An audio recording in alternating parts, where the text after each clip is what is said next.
And we're back. $1, $2, $3, $3, the $3 podcast. My name is Travis, your host, your guide, your inner sight to what goes on with this father and son's company. Welcome to the $3 podcast. And today I'm talking with Jameson Buckley, the third buck, and kind of on this theme of spending money and spending money wisely. He's got $10,000 for other things. Um, Imagine you're a small company with $10,000 to spend on video and social. Not a huge budget to be sure, but enough to make an impact if you get it right. The problem is, most companies just burn through money and want more and don't see anything on their investment. But today, I have a person, a young man who is doing this right now and can speak to it. And Jameson is in the hot seat with me. He helped launch and he's managing two companies from the ground up. Jameson, we're going to talk about money. And if you had $10,000, how would you drive real engagement and traffic in the first 90 days? Thank you for having me. Well, we're going to pretend in the great game of life that this is a B2B tech startup. Again, we have $10,000, 10,000. No in-house video team or social media management, but an active LinkedIn presence and lots of LinkedIn engagement, a basic website, and needs traffic and awareness in 90 days. So the question is, Jameson, when someone says, hey, I've got $10,000 for video and social, and I want to spend it, you've done this twice. What's the biggest mistake they make right off the bat? Biggest mistake is not informing their audience enough of their core product, what they offer, what they're able to do for their audience, and how they can solve that issue for them. We face that a lot with Outright specifically because it's such a new space. People just aren't sure what AEO is and how it can help them in their small business. And making sure they understand all of the nuance of your product is really one of the most important factors in those first 30 days, especially. And even with lead spot, like it's an old, like lead generation is a classic business model, but even something like that, people, they don't know the nuances. They don't know that they have to nurture some leads. They don't know these things, and you just have to make sure that they are fully informed of all aspects of your product. So it's not like big time social media. Mm-hmm. It's not swag. Mm-mm. No. Okay. Yeah, it's very, very boring those first few weeks. So then you have the 10K, you're getting started. Mm-hmm. What's the, in your view, what's the thing that you cringe most at that people spend money on first? And what I'm trying to say is, what should you not spend money on at all? Mm-hmm. That's an easy one, and anybody in my position knows exactly what that is. It's paid followers, paid engagement. You can immediately tell when the engagement, when the likes, when the comments are fake. When someone has 20,000 followers and they only get 5 likes or comments per post, it's such a spotlight onto that person's character and what they're prioritizing, and just that they want to be seen as the big creator, but they don't want to be the big creator. They don't want to put in the work. They don't want to make sure they have a good enough product or following or anything. They just want to take those shortcuts, and it won't get you anywhere. So there's really no shortcuts in this. Exactly. Okay. It's like I asked, the second buck. Mm-hmm. You have $10,000 to spend any way you want on video and social media engagement for your company. In real numbers, like what should I allocate that money towards when it comes to production, editing, distribution, tools, all that stuff? Well, from my perspective, from my side of things, being content marketing and that sort of stuff, I would split that right down the middle. Throw 5,000 at your setup. Get a powerful enough laptop that you can edit, that you can run things, that you can render things. Get a couple of good cameras, some good tripods, some good lighting, and then throw the other 5. I know I'm gonna disagree with my brother here. Throw the other 5 into some paid ads, because it's a great way to inform your audience, like I was speaking to before. It's a great way to get your name out there, to let a lot of people hear your name very quickly, even though it's not the most engaged audience, the most informed audience, maybe not the most not your most desired audience, you're informing a lot of people and you're getting your name out there to a lot of people, and that's all the name of the game in the beginning, really. So let's talk tech here for a second because some people try to, shortcut that. Hmm. So for cameras and lighting, and I use a studio PC. I built a PC Hmm. to save money, but it, I hear this all the time, Jameson. Well, I'll just get a couple of cell phones and you know, an old Dell and be Hmm. fine. Yeah. That doesn't work, does it? Well, to an extent, it does. It Yeah. depends on what you want your end goal to be. You know, some new modern phones, they can really get the job done to a certain extent. If you want just passable content, if you want your content to not look bad, like objectively bad, some phones will get the job done. And then editing on your phone and kind of leaving that laptop out of the equation, that's going to be your best bet. But if you want to get to that next level, if you want to start catching attention, if you want people to be like, "Oh, that looks good," then you need some quality cameras. You need some quality editing software. I have always been an Apple fanboy, so I have a laptop, I have a MacBook Pro with Final Cut Pro, and I try to take advantage of as much Apple exclusive software as I can whenever I can. And I think it treats me well, and I like the ease of use and the sleekness of all their products. Okay. No, no, no problem. No problem.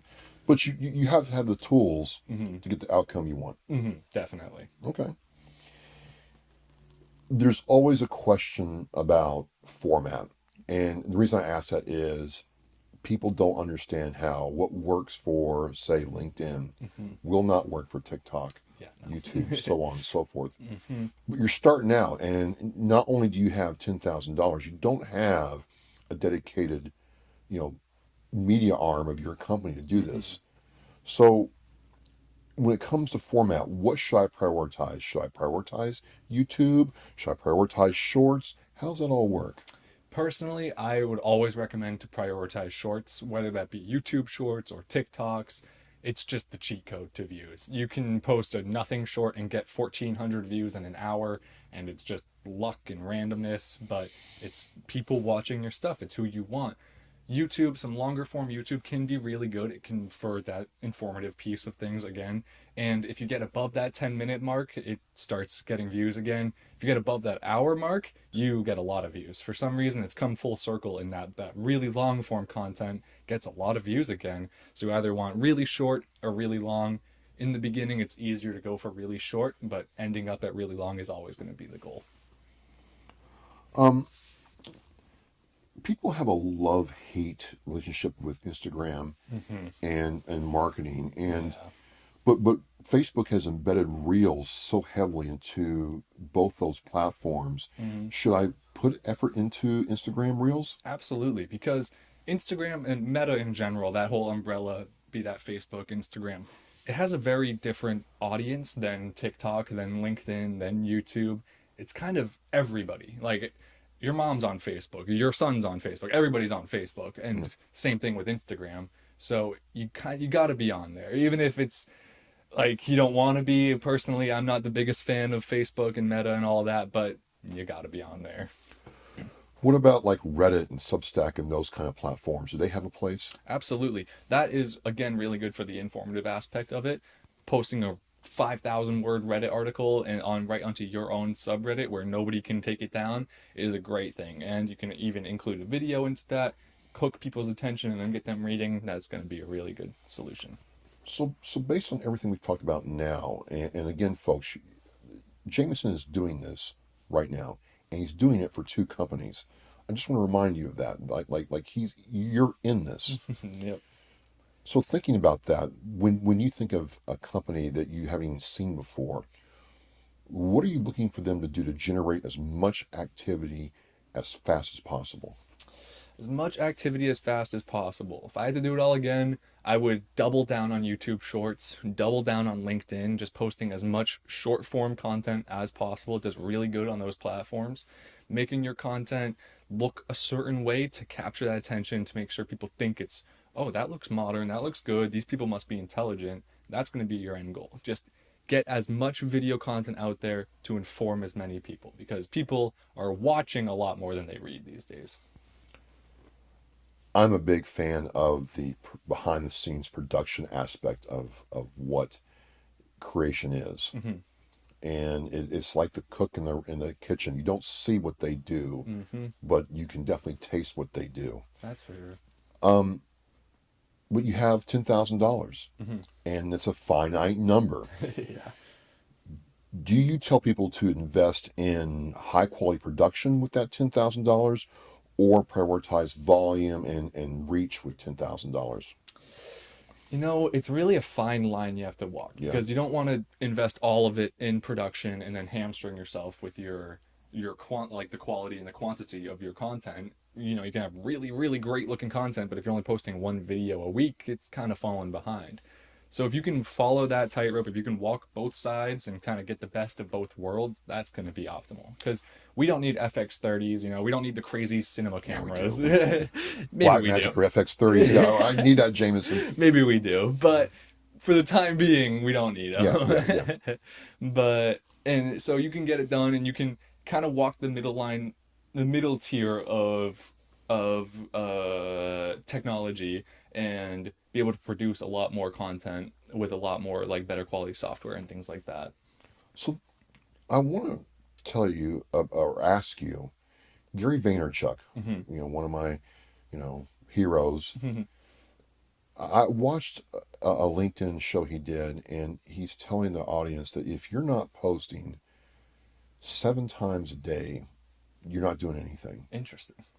And I'm like, okay, I'm doing good to get post 1 time a day. That's where I'm at right now. Does frequency matter? Because my question is, and my thoughts around this from doing this on my own, is sometimes if I'm trying to do frequency, Hmm. the polish goes down. Hmm. That's for I sure. can either get the frequency up and the polish is not as good, or do one video a day that I'm really proud of and feel like that's really good. Hmm.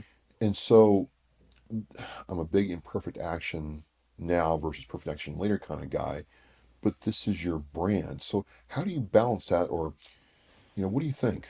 Well, there's actually I think a fun workaround for that type of thing where you can make one really high quality video a day, but then post it to 7 different platforms.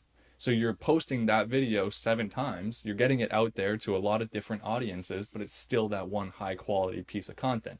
That's at least what I do. I make, well, 2 videos a day, but I post them on at least 6 different platforms, just getting my name as out there as possible to as many people as possible each day. Yeah. First 30 days. Hmm. We got the, document signed, and we're day 0 and day 30, later. What should someone be trying to achieve in those 30 days, Jameson? Right off the bat, you have to inform your audience. You have to make sure they know exactly what you do and exactly what you can solve for them. After that, after they know, you got to get as much video content out there as possible because, as long as it's high quality enough, people don't read anymore. They just don't. It's the brass tacks. People aren't reading and they love watching. So if you put a 15-second video on LinkedIn, people will watch it 3 times before they read the paragraph above it. So just get as much informative quality content out there in that first 30 days as physically possible. That's all I will recommend. Any thoughts about, getting leads or followers or clicks in the first 30 days? No, those are always great if you do get them alongside the informative content because followers, clicks, that it can be or at least followers can be a kind of a, a hard metric to follow because some days you'll get 20 followers, the next you'll get 2, and the next you'll get 500. But those followers, they don't always mean they're people watching your content every day, people who are interested in buying your content. I know I've hit subscribe on YouTube by accident. These things just happen. I more look for views, I more look for clicks. Those are more solid metrics to follow. If you had to go back and do it over again, what would you prioritize first Hmm. in your spending of money and time in building these, content engines for your companies? I would have gone to video sooner. I don't know what I was waiting for. I've been around cameras my entire life. My mom was a professional photographer and Good one, by the way. right, one of the best. And so I've always known cameras. I don't know why I tried to make myself a like designer in the first few months making these like graphics and things when I can be making really good video that will get twice as many impressions and clicks and whatnot. I should have always been on video. Well, I mean, video can be a very demanding exercise It too, definitely can be. but it's good. It's good. Closing this down, and again, you're not just hearing it from me. You're hearing it from somebody who does this every day for two companies successfully. Last question.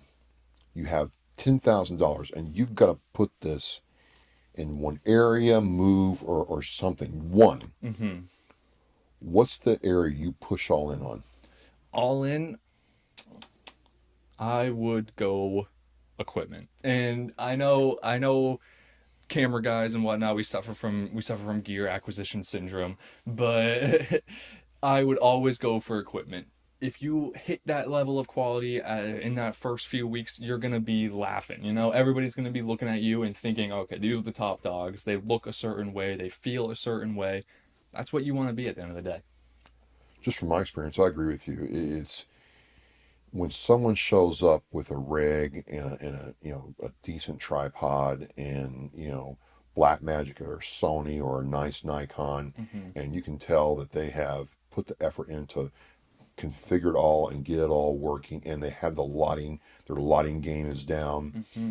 and then you see the outcome of what they've done. It's a whole different story. And to your point, you can't create something great if you don't have the tools. Exactly. You can try your hardest, but you're just going to be wasting your time. And I've been through that. Well, I mean, we can appreciate you and I where, okay, you don't have the money, so you got to get the most out of that piece of equipment. But when Hmm. you go from, the basic to something that is like, oh, Yeah, everything gets easier and everything gets better, fantastic. so much better. So, folks, we're sitting here with the third Buck, Jameson Buckley of the $3 podcast and of Lead Spot and Outright.ai. And he's talking to you how to take, it doesn't matter if it's $5,000, $500, or $100,000. You can scale his perspective to your company any way you choose. And, you're not chasing just, blind vanity metrics or other things. You're chasing actual ways to get engagement with your customers and people knowing about your business. And you got to think about not how much budget you have, but how you use that budget. And Jameson, I think you really hit down the nail. Thank you. So again, I'm Travis, kind of guiding you through this journey with the $3 podcast. I want to thank the third Buck, Jameson Buckley, for joining me. We will see you next time. Thank you.